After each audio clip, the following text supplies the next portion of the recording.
La sécurité économique n'est pas seulement une politique impulsée par l'État, c'est une entreprise collective que l'ensemble des acteurs du tissu économique français doit pouvoir s'approprier, à la fois pour protéger ses propres intérêts, mais aussi pour servir le bien commun. Aujourd'hui, je reçois Didier Morandi, expert en sécurité informatique et retraité. Bonjour Didier. Bonjour. Alors, tu es diplômé du CNAM et après avoir été le RSSI de Digital Equipment Corporation, tu t'es installé en 86 comme consultant indépendant. Activité que tu as menée pour réaliser de nombreux audits en sécurité, tout d'abord avec la méthode Marion du Clusif, puis avec la méthode EBIOS.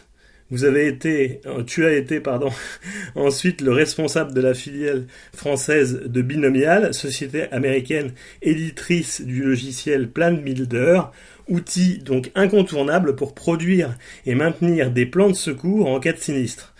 Ce que tu as fait pour de nombreuses entreprises et PME françaises, parmi d'autres missions de conseil. C'est vrai.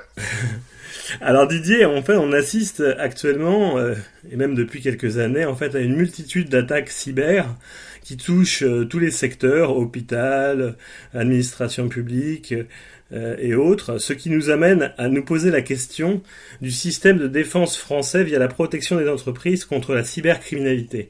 Qu'est-ce que tu peux nous dire de ça, Didier? Eh bien, écoute, cette interview tombe vraiment très bien puisque du 15 au 17 novembre se tient à Paris le salon Expo Protection, le salon international de la prévention et de la maîtrise des risques. Il va y avoir 650 exposants, ce n'est pas rien. Donc, pour information, leur site web est expoprotection.com. D'accord, merci. Et voilà. Sinon, en tant qu'expert en sécurité générale et informatique, j'aimerais bien préciser que la protection, qui est un terme générique utilisé en ce qui concerne le salon en question, ce n'est que l'une des trois facettes de la sécurité et de la sûreté, les deux autres étant bien évidemment la prévention, qui est en amont, et la détection, qui est en aval. Donc là, actuellement, on a prévention, protection, détection. Voilà, Exactement. Donc on peut rappeler pour nos auditeurs qui ne seraient pas familiers des différences entre ces concepts que la prévention consiste à prendre toute décision pour diminuer tout type de risque avant qu'ils ne surviennent. La protection consiste à les affronter, si possible de façon anticipée, par des moyens, des outils et des méthodes. Et la détection à informer les responsables de l'occurrence d'un sinistre, qu'il soit accidentel ou criminel, afin de déclencher le plus rapidement et le plus efficacement possible des réactions appropriées. Donc sur ces trois concepts, en fait, finalement, on commence à dresser le plan de cybersécurité. Voilà, c'est ça. Alors comment se protéger maintenant de l'intérieur, finalement, j'allais dire. Alors, toute entreprise, administration ou PME qui utilise un système d'information en devient dépendant. Sinon, il ne servira à rien. Ce qui signifie que si les équipements sont soudain plus disponibles, pour telle ou telle raison, que ce soit un sabotage intérieur, ça peut arriver, de la part d'un salarié qui est licencié, par exemple, Oui. un piratage extérieur, l'incendie, dégâts des eaux, etc. Si une configuration de secours n'est pas disponible pour continuer leur activité, il y a un risque d'engendrer éventuellement une cessation de cette activité qui pourrait conduire à des faillites. Donc on voit qu'il y a vraiment des grosses conséquences, hein. C'est certain. Je pense principalement à toutes les entreprises qui font du commerce sur Internet. Il est évident que si leur site web ou leur back-office devient indisponible, la situation peut être catastrophique, d'où l'intérêt crucial des plans de secours et surtout de leur mise en application intelligente et de leurs tests périodiques. J'ai des anecdotes à ce sujet. Ah, d'accord. Alors, avant que tu nous délivres ces anecdotes, en fait, j'ai une question pour prendre un peu de hauteur par rapport au sujet. Est-ce qu'on a une politique de protection cyber à l'échelon national? Alors absolument, en 2018 a été créé le réseau des référents cybermenaces, le RCM, organisme qui dépend de la sous-direction de la lutte contre la cybercriminalité, la SDLC, Oui. et qui fait partie de la Direction générale de la police nationale, la DGPN. Cette organisation associe des commissaires de police des directions interrégionales de police judiciaire, des réservistes de la police nationale issus du secteur privé et des partenaires privés. J'ai moi-même été réserviste au sein du RCM lorsque j'habitais Montpellier et je peux témoigner que le travail de ce réseau est d'une inestimable et incontournable qualité. Eh oui, on n'en doute pas. Il, il recherche d'ailleurs des volontaires, soit dit en passant.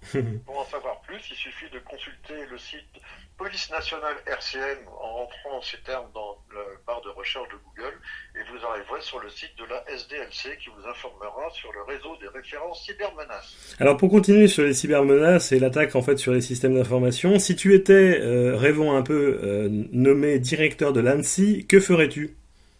Ah, ça, ce serait une grande fierté.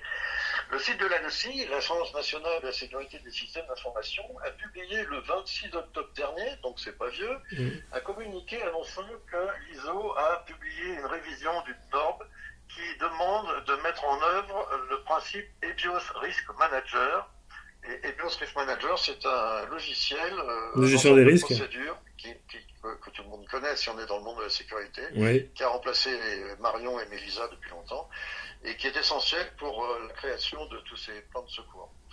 Alors, je dirais que pour moi c'est une grande nouvelle cette communication, parce qu'aujourd'hui je crois qu'on est un peu trop obsédé par la communication sur le piratage informatique, mais tous les utilisateurs des systèmes d'information ne disposent pas de plan de secours, c'est ridicule.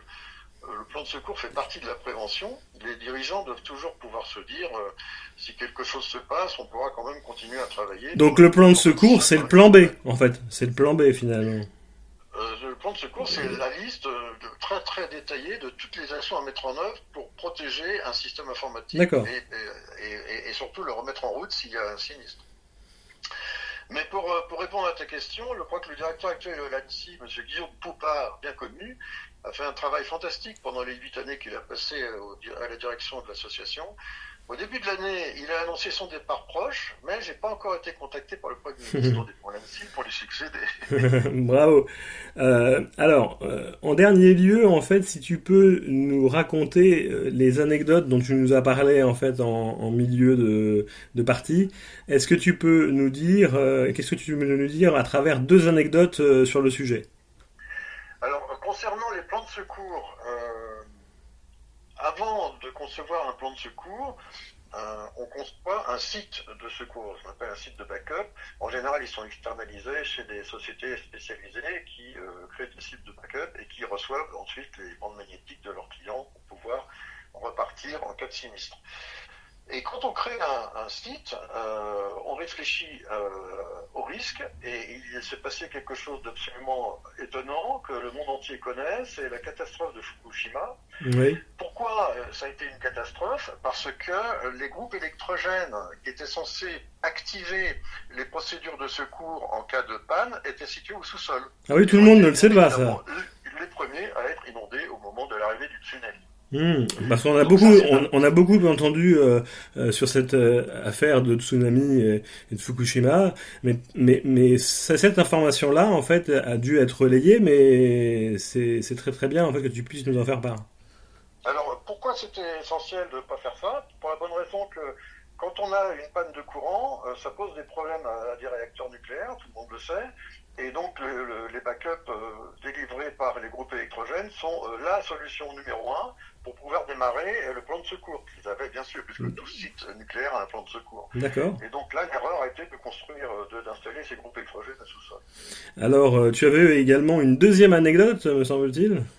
Effectivement, sur les tests périodiques des plans de secours, j'ai eu l'occasion de faire un audit en sécurité dans une société prestataire de services qui faisait justement de la gestion de sites de secours pour des entreprises et il faisait tourner régulièrement toutes les nuits des sauvegardes des disques sur lesquels tournaient les programmes des clients sur des bandes magnétiques. Et un jour, lorsque j'ai été appelé, ils ont eu un sinistre et donc ils ont dû reprendre toutes les bandes magnétiques de tous leurs clients pour les restaurer afin de pouvoir permettre à leurs clients de continuer à travailler. Et ils se sont aperçus que les bandes étaient vides parce que le logiciel de sauvegarde ne fonctionnait pas et personne s'en était aperçu. D'accord. Donc ça, c'est absolument scandaleux. Le gars qui a mis en place ce logiciel, la première chose qu'il aurait dû faire, une fois que c'était fini, c'était de faire un test pour voir si les bandes étaient lisibles. En même temps, ça aide à ne pas refaire l'erreur. Ah, on est bien d'accord. On est bien d'accord là-dessus. Est-ce que tu veux terminer avec un dernier mot sur le domaine de la cybersécurité ou sécurité informatique avant que je puisse rendre l'antenne? Bah, écoute, honnêtement, je crois que l'ANSSI dit tout ce qu'il faut faire et que consulter le site de l'ANSSI qui publie des documents à peu près tous les 15 jours est la meilleure idée pour être au courant de ce qu'il faut faire et de ce qu'il faut éviter surtout. Eh bien, on les remercie. Et puis, je te remercie, toi, Didier, d'avoir pu nous témoigner de ton expérience, en fait, sur la sécurité informatique. Et je vous dis donc à bientôt. À bientôt, Didier. Merci, au revoir.